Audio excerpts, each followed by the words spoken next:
So once again a very good morning and welcome you all. So आज इस lecture में अपने जो रिमेनिंग टॉपिक्स है दूसरे वो अपन देखेंगे. So आज का लेक्चर बड़ा इंटरेस्टिंग होने वाला है कंप्यूटर अनुदेशक के लिए, बिकॉज लास्ट क्लास में अपन ने डेटा टाइप्स क्या होते हैं ये देखा था, इसका स्कोप क्या होता था वो देखा था. आज कुछ और बेसिक चीज़ें देखेंगे, जैसे प्रेसिडेंस ऑपरेटर ये भी अपन देखेंगे. लेकिन उससे पहले I wish to show the function क्या होता है, एरे क्या होता है और पॉइंटर क्या होता है. इसी के साथ स्ट्रक्चर और यूनियन, ये कुछ बेसिक टॉपिक्स हैं जो आज अपन डिस्कस करेंगे. क्या क्या टॉपिक्स हैं? फंक्शन, एरे, पॉइंटर, स्ट्रक्चर और यूनियन. अगर मैं आपको क्वेश्चन पूछूं, आप लोग कमेंट बॉक्स में डाल सकते हैं. क्वेश्चन मेरा ये है कि अगर मैं बोल दूं फंक्शन या फिर अपन बोले पॉइंटर या फिर अपन बोले एरे, तो कोई बता पाएगा क्या कि ये तीनों किस टाइप के डेटा टाइप्स हैं? मैंने आपको लास्ट क्लास में 3 प्रकार के डेटा टाइप्स बताए थे, बिल्ट इन, यूजर डिफाइन और तीसरा एक और बताया था डिराइव्ड. सीक्वेंस अलग हो सकता है, यहां पर मैंने डिराइव्ड लिखा था फिर यूजर डिफाइंड लिखा था. कोई बता सकता है एरे, फंक्शन और पॉइंटर ये किस प्रकार के डेटा टाइप्स है? एनीवन? देखो ये पढ़ाया था लास्ट वीडियो में, अगर आपने होगा. बिल्कुल. तो देखिए एरे, पॉइंटर और फंक्शन जो है वो आपके एक तरीके से डिराइव्ड डेटा टाइप्स हैं. कौन से डेटा टाइप्स हैं आपके? वो डिराइव्ड टाइप के डेटा टाइप्स हैं आपके. सो ये किस टाइप के हैं? Derived data types. इसी प्रकार अगर मैं बोलूं क्लास तो इसमें है नहीं, इसमें आपका दिया है स्ट्रक्चर एंड यूनियन. स्ट्रक्चर और यूनियन ये दोनों जो है वो आपके किस टाइप के हैं? User defined data types. तो user defined data types, structure और यूनियन आज अपन देखेंगे. और डिराइव्ड डेटा टाइप्स आपके थे एरे, फंक्शन और पॉइंटर, ये आज अपन देखेंगे. अब एग्जाम में क्वेश्चन क्या आते हैं या क्या आ सकते हैं? जैसे अभी तक अगर मैं बात करूं, शुरू कर रहा हूं फंक्शन से.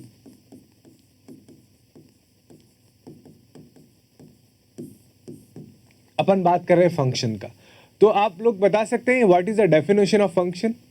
कोई भी फंक्शन की डेफिनेशन क्या हो सकती है? आप लोग कमेंट बॉक्स में लिख सकते हैं what is the definition of function. C, अगर मैं बोलूं फंक्शन, तो फॉर एग्जाम्पल बेसिक एग्जाम्पल से लेके चलते हैं. Suppose like a fan. अगर फैन को मैंने ऑन किया, मैंने स्विच को ऑन किया, फैन के स्विच को, तो फैन ऑटोमेटिकली चलने लगा स्विच ऑन करने के बाद. और उसका जो फंक्शनैलिटीज़ है, उसका काम है हवा देना, तो होने लग गया. लेकिन क्या यही एक फंक्शन है? नहीं. अपन ने जैसे आप फैन ऑन करोगे उसके थ्रू आपका पावर सप्लाई होगा, करंट सप्लाई होगा, वो उस फैन के अंदर जा रहा है. उस फैन के अंदर एक मोटर होगी, उसके अंदर वाइंडिंग होगी, बहुत सारी फंक्शनैलिटीज़ है, वो वर्क करेगी. और उस वर्क करने के साथ ही आपका फैन का जो आउटर है वो रोटेट होगा. उसके बाद जो ब्लेड रख रही हैं उस ब्लेड से आपकी जो हवा है वो टकरा के आपको नीचे फ्लो करेगा. So there is lots of instructions, बहुत सारी चीज़ें एक साथ हो रही है. So function is a set of instructions and execute that set of instruction to perform a specific task. तो फंक्शन क्या है? बहुत सारे इंस्ट्रक्शंस का एक सेट है जिसको किसी टास्क को परफॉर्म करने के लिए अपन ने क्या किया है? बनाया है. तो ऐसा एक सेट ऑफ इंस्ट्रक्शंस है जिसकी सहायता से हम किसी स्पेसिफिक टास्क को परफॉर्म करना चाहते हैं. अब ये तो इस फंक्शन की डेफिनेशन होगी, ऐसा तो कोई एग्जाम में पूछेगा नहीं. अब इसकी टाइप्स की बात करें, जैसे फंक्शन का एक सिंटेक्स क्या होता है, प्रारूप क्या होता है? अगर मैं इसकी प्रारूप की बात करूं, जिसको अपन जनरली बोलते हैं सिंटेक्स. सिंटेक्स क्या होता है? तो जब भी अपन कोई भी फंक्शन लिखते हैं तो सबसे पहले होता है उसका रिटर्न टाइप.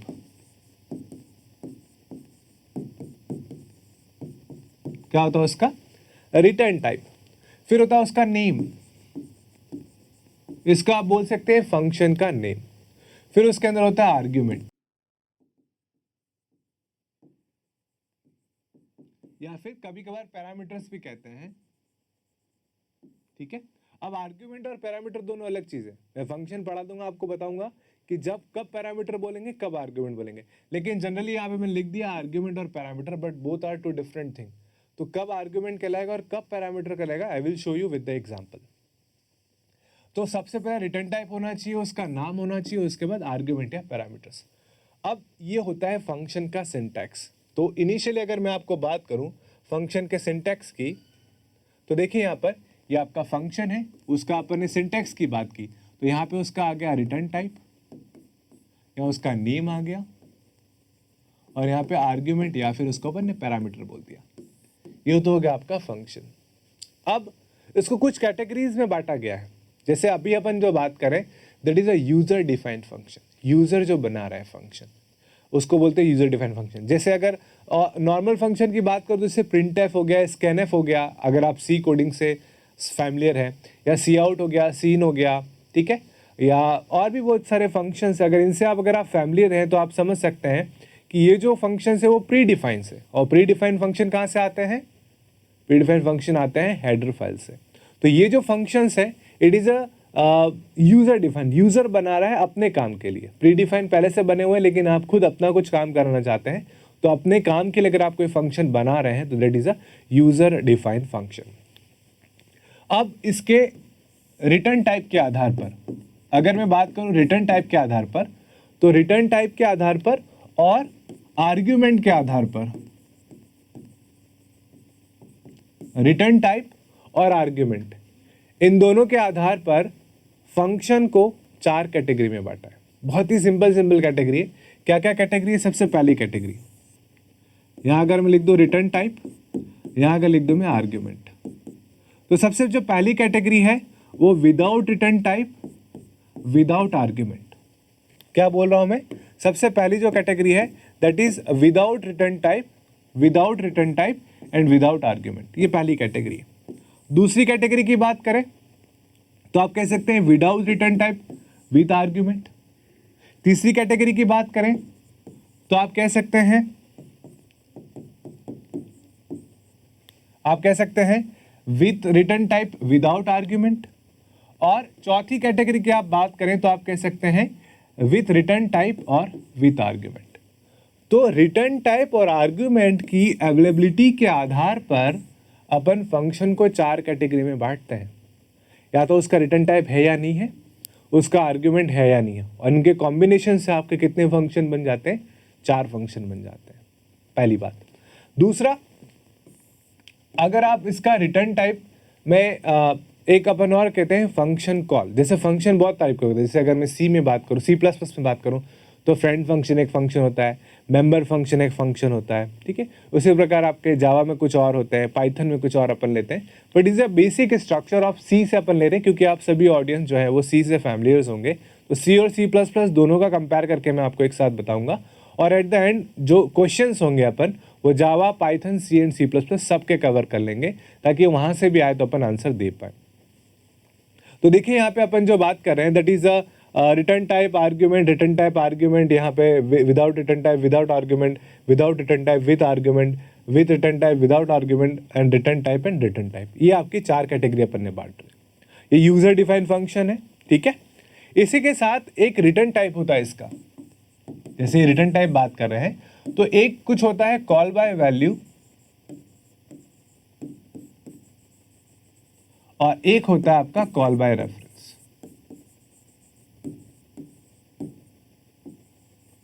देखो रेफरेंस, अब आप मुझे बताओगे रेफरेंस कौन सा डेटा टाइप से पढ़ा है? मैंने लास्ट क्लास में आपने देखी होगी मेरी प्रीवियस क्लास, तो मैंने बताया कि रेफरेंस कौन सा टाइप का डेटा टाइप है। कोई बताएगा? एग्जाम में पूछेगा कि रेफरेंस का डेटा टाइप क्या है तो आपको आंसर देना it is a derived data type. Derived के अंदर कौन कौन से थे? Function, pointer, array and reference, ठीक है। ये 4 प्रकार के आपके डिराइव्ड डेटा टाइप्स थे। तो यहाँ पर फंक्शन की जो कॉलिंग है उसके आधार पर 2 प्रकार की कॉलिंग अपन ने दी है, call by value and call by reference. इसमें भी क्वेश्चंस हो सकता है आपका बने, तो ये भी अपन डिस्कस करेंगे। तो ये return type without return type के बारे में बात करी थी, और ये इसके बारे में बात। अब एक सबसे इंपॉर्टेंट चीज क्या है? जब भी आप फंक्शंस पढ़ रहे हैं तो कुछ टर्म्स आपके इसमें यूज आती है। क्या क्या टर्म्स यूज आती हैं? सबसे पहला होता है फंक्शन डिक्लेरेशन,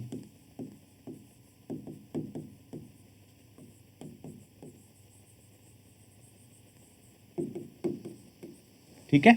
दूसरा होता है डेफिनेशन, या इसको मैं फंक्शन के रेस्पेक्ट में लिखूं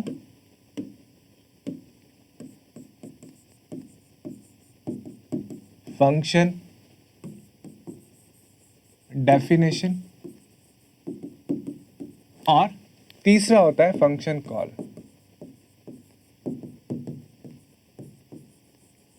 ठीक है, तो तीन कैटेगरी, तीन टर्म्स में, एक हो गया फंक्शन डिक्लेरेशन, एक हो गया फंक्शन डेफिनेशन, और एक हो गया आपका फंक्शन कॉल। अगर मैं बात करूं, अगर आप देख पा रहे हैं इसको, तो इसको कुछ और नाम से भी जानते हैं। जो फंक्शन डिक्लेरेशन होता है उसको अपन बोलते हैं प्रोटोटाइप।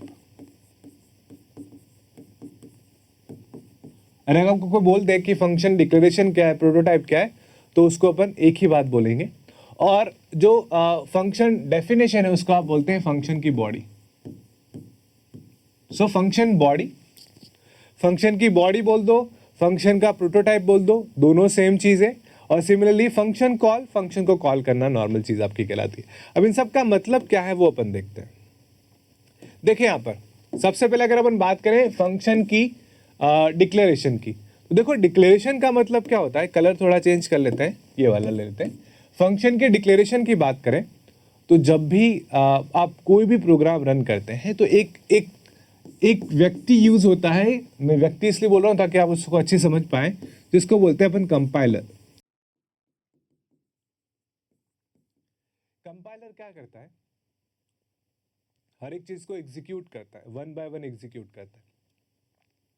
तो कंपाइलर जब किसी चीज को एग्जीक्यूट करता है तो कंट्रोल मतलब किस लाइन पे अपन है उसको अपन बोलते हैं फ्लो कंट्रोल। जिसे भी पढ़ेंगे, फोर लूप भी आपने पढ़े होंगे। तो कंट्रोल मतलब किस लाइन पे अपन है। तो ये प्रोटोटाइप ये बताता है कंपाइलर को, या जो एग्जीक्यूट होता है उसको बताता है कि मैं फंक्शन किस टाइप का लेने जा रहा हूँ। और फंक्शन में तीन चीजें होती है, अभी अपन ने डिस्कस की। उसका रिटर्न टाइप क्या है, उसका नाम क्या है, और लास्ट क्या था, आर्ग्यूमेंट या फिर पैरामीटर्स क्या है। ये तीन चीजें आपको कंपाइलर को बतानी पड़ती हैं, तभी आप फंक्शन का यूज कर पाते हो। अगर आप ये तीन चीजें नहीं बताओगे तो अपन यूज नहीं कर पाएंगे। ठीक है, so it is a basic thing जो आपको बतानी पड़ेगी कि फंक्शन का क्या है। फंक्शन के बारे में आपको ये प्रोटोटाइप में बताना पड़ेगा।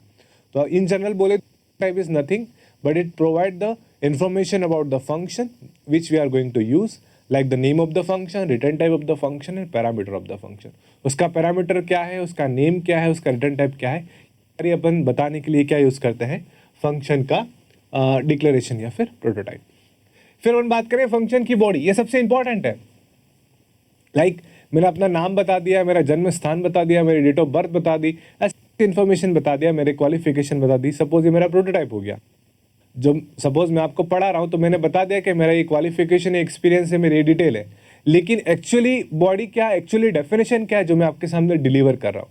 उसी प्रकार फंक्शन एक्चुअली कर क्या रहा है, उसकी क्या फंक्शनैलिटीज है, क्या क्या उसमें इंस्ट्रक्शंस है जो आप यूज कर रहे हो, वो सारा अपन क्या लिखते हैं, फंक्शन की बॉडी में या फंक्शन के डेफिनेशन में। तो डेफिनेशन के अंदर वह कोड होता है जो कि एग्जीक्यूट होता है। ठीक है, तीसरी बात फंक्शन कॉल। अब जब आप यूज करना चाहते हैं तो फंक्शन को कॉल कर दो। अब किसी के दिमाग में आओगे सर फंक्शन की जरूरत पड़ती क्यों है, तो फंक्शन की जरूरत इसलिए पड़ती है अगर किसी काम को आप करना चाहते हैं प्रोग्रामिंग में, तो एक ही काम को बार बार लिखोगे, उससे अच्छा आपने क्या किया, एक मॉड्यूल बना दिया और जब उस मॉड्यूल का काम पड़ा उसको आपने क्या कर दिया, कॉल कर दिया। तो इससे क्या फायदा हो गया, अपना फंक्शन बन गया और अपना टाइम सेव हो गया और स्पेस सेव हो गया, क्योंकि बार बार कोडिंग नहीं लिखनी पड़ी। अपन ने क्या किया, केवल उस कोड को काम में ले लिया। तो फंक्शन की सहायता से अपन कोड को ऑप्टिमाइज कर सकते हैं और अपना टाइम बचा सकते हैं एक्स्ट्रा कोड लिखने में। ये सबसे इंपॉर्टेंट चीज़ है। तो फंक्शन कॉल क्या करता है, फंक्शन कॉल करता है फंक्शन की बॉडी को और उसके अंदर जितने भी इंस्ट्रक्शंस होते हैं उसको एग्जीक्यूट करता है। फॉर एग्जाम्पल, आपने किसी को फोन किया, that is a calling. After the phone you are communicating with the other person, that is execution. आप उससे एग्जीक्यूट कर रहे हो, आप उससे बात कर रहे हो, दैट इज कॉल्ड एग्जीक्यूशन। तो ये तीन इंपॉर्टेंट चीज होती है, function call, function prototype and function definition. So the basic thing about the function. अब एग्जाम में आपको फंक्शन के अलग अलग तरीके से पूछ सकता है। आपको फंक्शन दे दिया, आपको पूछ लिया इसका रिटर्न टाइप क्या है, आपको पूछ लिया ये फंक्शन प्रोटोटाइप है, फंक्शन बॉडी या फंक्शन कॉल है, या फिर आपको ऐसा बोल दिया कि कॉल बाय वैल्यू या कॉल बाय रेफरेंस है। इस टाइप का क्वेश्चन हो सकता है आपको पूछा जाए। अब मैं इसी को आगे पढ़ाने जा रहा हूँ। जैसे मैं आपको एक C या फिर C++ का प्रोग्राम बताता हूँ जिसमें आप एडिशन कर रहे हैं। टू नंबर्स का, दो नंबर ले लें आप, उसको आप क्या कर रहे हैं, एडिशन परफॉर्म करना चाहते हैं दो नंबर्स के साथ ऐसे। Let's see, I am going to the coding section, मैं आपको कोड बताता हूँ इसका। Okay, I hope my screen is visible to all of you. I am going to open the Dev C++, so I just going to open, मैं एक simulator use कर रहा हूँ जिसका नाम है देव C++। ये ओपन हो चुका है, I hope it is visible to all of you. चलो अब देखिए, इसमें अपन बात कर रहे हैं फंक्शन की, ठीक है। मैं आपको फंक्शन पढ़ा रहा हूँ, we are talking about the function, function के बारे में अपन बात कर रहे हैं। तो फंक्शन को अपन ने बताया set of instructions which perform, we can say perform a specific task, और जो भी डेफिनेशन अभी अपन ने देखी थी वो अपन डाल सकते हैं, but we are demonstrating the function. Now अपन कह रहे हैं write a program to perform या to add two numbers using function. तो फंक्शन की सहायता से दो नंबर को अपन ऐड करेंगे। तो सबसे पहले मैं आपके लिए C कोड लिख रहा हूँ, फिर इसी को C++ में कन्वर्ट करूँगा। So we add some header files hash include stdio.h, then we are taking int main। देखो बिना फंक्शन के थ्रू करता हूँ, फिर आपको पता चलेगा कि फंक्शन में क्या कैसे कर सकते हैं। int a, b अपन ने ले लिया, और यहाँ पे मैं मैसेज देता हूँ printf enter the two numbers, और इसको मैं scanf कर देता हूँ %d comma a %a comma %b, ठीक है। तो ये अपन ने दो नंबर को इंसर्ट ले लिया, और printf में आप चाहें तो सीधा लिख सकते हैं addition is equals to %d comma a plus b। तो ये मैंने सिंपल सा एडिशन परफॉर्म कर लिया, बट अभी तक फंक्शन का यूज़ नहीं किया है। कंपाइल से पहले मैं इसको सेव कर देता हूँ, फंक्शन ऐड डॉट सी, ये कंपाइल हो चुका है, कोई एरर है नहीं इसमें, देख लेते हैं, no errors. I just compile it और इसको रन करते हैं। 55 एंड 66, तो answer will be 121। I hope it is visible to all of you. अब अपन क्या चाहते हैं, तो अपन चाहते हैं कि इसको फंक्शन के थ्रू करें। तो मैं ये बताऊंगा इसको कि भाई मैं एक फंक्शन ले रहा हूँ, तो सबसे पहले कैटेगरी बता रहा हूँ, वॉइड आपका होता है विदाउट रिटर्न टाइप। वॉइड अपन कब लगाते हैं, जब फंक्शन को रिटर्न नहीं कर रहा है। फंक्शन का नाम लिख दिया ऐड, और यहाँ पर भी मैं वॉइड लिख लेता हूँ, मतलब ये कोई आर्ग्यूमेंट भी नहीं ले रहा है, ठीक है। तो ये इसको मैं बोलूँगा फंक्शन का प्रोटोटाइप, ठीक है। इसको बोल दिया अपन ने फंक्शन का प्रोटोटाइप, या इसको बोल सकते हैं डिक्लेरेशन। दोनों चीज़ें मैंने आपको लिखवाई थी। अब मैं क्या करूँगा यहाँ पे, I simply did one thing, यहाँ पर इसको भी हटा दूंगा क्योंकि यहाँ पर ये वेरिएबल काम नहीं आएंगे। अब now I call a function, मैं फंक्शन को कॉल कर देता हूँ, ऐड फंक्शन को कॉल कर देता हूँ, तो यहाँ पे ऐड फंक्शन कॉल हो जाएगा। इसको बोलते हैं अपन फंक्शन कॉल, फंक्शन को कॉल कर दिया। अब ये फंक्शन कॉल होगा तो कहीं ना कहीं इसकी बॉडी होगी, तो यहाँ पर इसकी बॉडी लिख लेता हूँ, वॉइड ऐड, कोई भी आर्ग्यूमेंट नहीं ले रहा है, और इसकी बॉडी के अंदर मैं ये लिख लेता हूँ, कुछ वेरिएबल बना लेता हूँ, इंट a, b। तो देखो यहाँ पर क्या किया है, इसको बोलेंगे अपन फंक्शन की बॉडी या फिर डेफिनेशन, ठीक है। तो यहाँ पर दो चीज़ आ गई, एक तो बॉडी आ गया और एक आपका डेफिनेशन आ गया। अब ये क्या कर रहा है, जैसे कंट्रोल प्रोग्राम रन किया, ये इंट मैन पढ़ेगा, फिर ये पढ़ेगा, इसको पता चलेगा कि एक फंक्शन ले रहे हैं जो कोई आर्ग्यूमेंट भी नहीं ले रहा है और कोई रिटर्न टाइप भी नहीं दे रहा है, और ऐड फंक्शन को यहाँ पे अपन ने कॉल किया, फंक्शन की बॉडी एग्जीक्यूट होगी। इसके अंदर दो वेरिएबल लिए a और b, जो इस फंक्शन के लोकल वेरिएबल हैं। दो वैल्यू अपन ने इंटर करवाए, उसको प्रिंट कर दिया। आई just compile it and run it. देखो 55 और 112 वो आपका होता है 67। तो यहाँ पे अगर आप देखेंगे तो आपके पास ये रन हो चुका है। तो ये कौन सा है, function without argument and without return type. ये सिंपल सा फंक्शन था। अगर मैं इसी को कॉपी करके एक न्यू ले लूँ फाइल और उसमें पेस्ट करूँ, अब देखो अब मैं चाहता हूँ कि फंक्शन विथ रिटर्न टाइप, मैं चाहता हूँ कि रिजल्ट रिटर्न हो, तो इसमें मैं इंट वैल्यू रिटर्न कर रहा हूँ।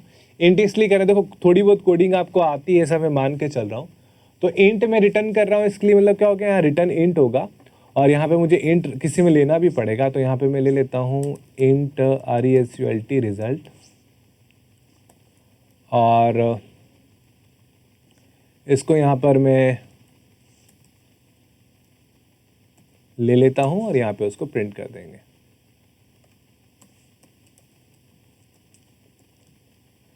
यही line addition is equals to %d comma result. ठीक है, तो यहाँ देखो क्या हो रहा है, यहाँ पे इस लाइन को मैं हटा देता हूँ और यहाँ पे सिंपल सा लिख लेता हूँ रिटर्न कर देता हूँ मैं a प्लस बी को।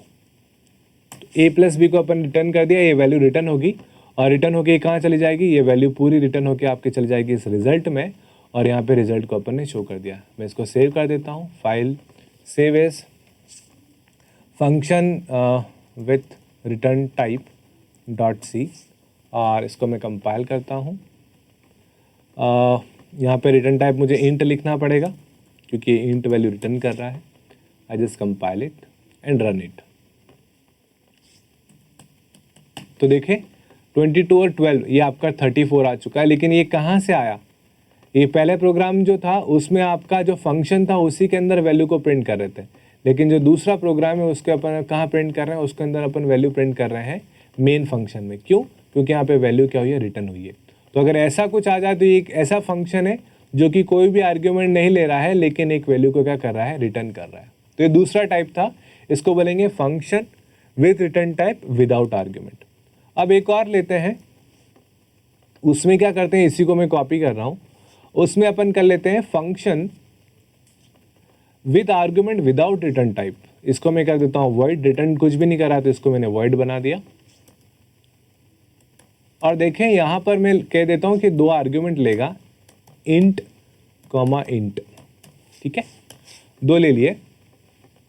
अब यहाँ पे वो दो लेगा क्या, तो यहाँ पर देखो, यहाँ पर मैं ए और बी यहाँ डिक्लेयर कर देता हूँ और ये वाला मैसेज मैं यहाँ पेस्ट कर देता हूँ Ctrl+X, और यहाँ पे मैंने पेस्ट कर दिया और यहाँ मैं लिख दिया कि भाई ए और बी की वैल्यू आप इंटर कीजिए। ए और बी की वैल्यू आपने इंटर कर दी, रिटर्न कुछ कर ही नहीं रहा है, तो यहाँ पर मैंने इसको क्या करूँगा, ए और बी पास कर दूंगा, ए कॉमा बी। तो ये फंक्शन क्या कर रहा है, ये जो ए और बी आपने इनपुट लिया है वो ए और बी पास हो जाएगी, मतलब विद आर्ग्यूमेंट हो गया। और यहाँ पर ये रिसीव करेगा, मैं इसको रिसीव कर लेता हूँ int x comma int y में। देखो ये x और y ऐसे हैं जो a की कॉपी आएगी x में और b की कॉपी आपकी आ जाएगी y के अंदर। तो ये बताया गया है कि x की कॉपी आएगी x में, b की आएगी y में। अब देखो क्लास शुरू होने के टाइम मैंने आपको बताया था कि रिटर्न टाइप फंक्शन आर्ग्यूमेंट क्या होता है, पैरामीटर क्या होता है। तो यहाँ पर x और y जो है वो पैरामीटर है और a और b जो है वो आर्ग्यूमेंट है।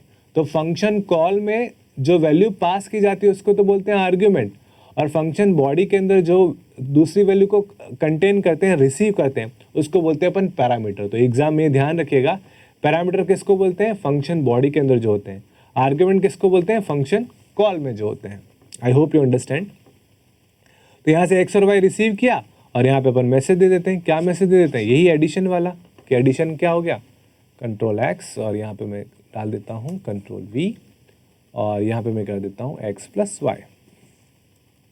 ठीक है, तो यहाँ पे देखो इससे क्या होगा, x और y जो अपन ने इनपुट लिया है यहाँ से, तो यहाँ पर ये वैल्यू पास हुई है, तो ये क्या आ गया, without return type with argument. तो इसको मैं कंपाइल करता हूँ, पहले सेव करना पड़ेगा, function with return type .c। ठीक है, इसको मैं कंपाइल कर दिया, इसको मैं रन कर देता हूँ। तो देखो 2 नंबर्स 55 और 11, तो 66 आपका आंसर आ गया। तो यहाँ देखें, तो यहाँ पे आपका क्या हो गया, आपके यहाँ पर वैल्यू एडिशन होगी। तो ये पहला प्रोग्राम पढ़ा अपन ने जो कि नॉर्मल था, without return type without argument. दूसरा अपन ने पढ़ा जिसमें अपन ने with return type without argument रखा, और तीसरा अपन पढ़ रहे हैं without return type with argument. और चौथा और मैं ले लेता हूँ और उसको मैं बोलूँगा जिसको अपन कह सकते हैं with return type and with argument, इन सब का कॉम्बिनेशन कह सकते हैं अपन, कंट्रोल सी कंट्रोल वी। तो यहाँ देखिए अपन क्या करते हैं, अब यहाँ पे मैं रिजल्ट भी ले लेता हूँ कॉमा। देखो आपको समझाने के लिए बहुत इजी प्रोग्राम में ले रहा हूँ, इसको कॉम्प्लिकेटेड भी बना सकता था। रिजल्ट इक्वल्स टू, और यहाँ पर इस लाइन को मैं पेस्ट कर देता हूँ, यहाँ पर मुझे कुछ भी नहीं करना है, कंट्रोल एक्स कंट्रोल वी, यहाँ पे मैं कर देता हूँ रिजल्ट। ठीक है, तो देखो हो क्या रहा है, ये एक्स और वाई लिया, इसमें आया है, और यहाँ पे मैं रिटर्न कर देता हूँ RETURN return x plus y. तो यहाँ पर कैसे काम करेगा, ए और बी अपन ने लिया, आपने उसको यूज़र से इनपुट कराया, ए और बी को कॉल किया फंक्शन कॉल को, ए की वैल्यू एक्स में आएगी, बी की वैल्यू वाई में आएगी, एक्स और वाई दोनों कॉपी हो जाएंगे, एक्स और वाई रिटर्न होंगे ऐड होके वैल्यू किस में आएगी, रिजल्ट में, और अपन ने प्रिंट कर दिया। तो यहाँ पर मुझे इसका रिटर्न टाइप बनाना पड़ेगा, इंट वैल्यू ये रिटर्न कर रहा है, यहाँ पे मुझे लिखना पड़ेगा इंट टाइप। तो ये चौथी कैटेगरी थी फंक्शन की, इसको मैं कंपाइल करता हूँ, इसके लिए function with return type and argument dot C, और मैं कोशिश करूँगा आपको ये प्रोग्राम भी नीचे लिंक में शेयर कर दूँ ताकि आप इसको रन कर सकें। कंपाइल करता हूँ तो देखो 2 नंबर्स 50, 66, 22, तो 77 आपका आंसर आ गया। तो ये 4 कैटेगरी थी, function without return type and without argument, वो कुछ इस तरीके का आपको दिखेगा। कंट्रोल सी, ये पहली कैटेगरी अपन ने पढ़ी, और दूसरी कैटेगरी थी function with return type without argument, ये दूसरी कैटेगरी अपन ने पढ़ी, और तीसरी कैटेगरी आपकी थी फंक्शन सॉरी ये तो चौथी होगी, तीसरी आपकी ये रही without return time but with argument, ये तीसरी कैटेगरी आपकी, और चौथी जो आपकी कैटेगरी थी ये रही function with return type and with argument. ठीक है, तो यहाँ पे अगर आप देखेंगे तो यहाँ पर इस फंक्शन को देख के लगता है कि इसमें कोई भी रिटर्न टाइप नहीं, कोई भी आर्ग्यूमेंट नहीं है। इसको आप कह सकते हैं कि इसका एक रिटर्न टाइप है और एक क्या है आपका आर्ग्यूमेंट है। इसको आप कह सकते हैं कि ये रिटर्न टाइप कुछ भी नहीं लेकिन 2 आर्ग्यूमेंट है। इसमें आप कह सकते हैं कि रिटर्न भी कर रहा है इंटीजर वैल्यू और आर्ग्यूमेंट भी है। तो ये आपका था फंक्शंस के बारे में जिसको अपन ने देखा। अब वापस चलते हैं अपन बोर्ड के ऊपर। देखिए यहाँ पर बोर्ड के ऊपर कैसे काम करेंगे। तो ये अपन ने फंक्शन के ऊपर पढ़ा, फंक्शन क्या होता है, कैसे काम करता है, किस तरीके से काम करता है, ये सारी चीज़ देखी, इसके टाइप्स देखें और इसके किस प्रकार का कोडिंग होता है ये सारा देखा। तो अगले वीडियो में अपन देखेंगे इसका कॉल बाय रेफरेंस क्या होता है, कॉल बाय वैल्यू क्या होता है, और एरे क्या होता है, पॉइंटर क्या होता है। और ये तीनों टॉपिक होने के बाद मैं आपको, ये इंपॉर्टेंट टॉपिक है, इसके ऊपर क्या क्या क्वेश्चंस आ सकते हैं आपके एग्जाम में, वो अपन डिस्कस करेंगे। So thank you very much. I hope you enjoy the classes and you will learn something, and definitely you will crack your examination with the help of this content. So see you in the next video. Thank you.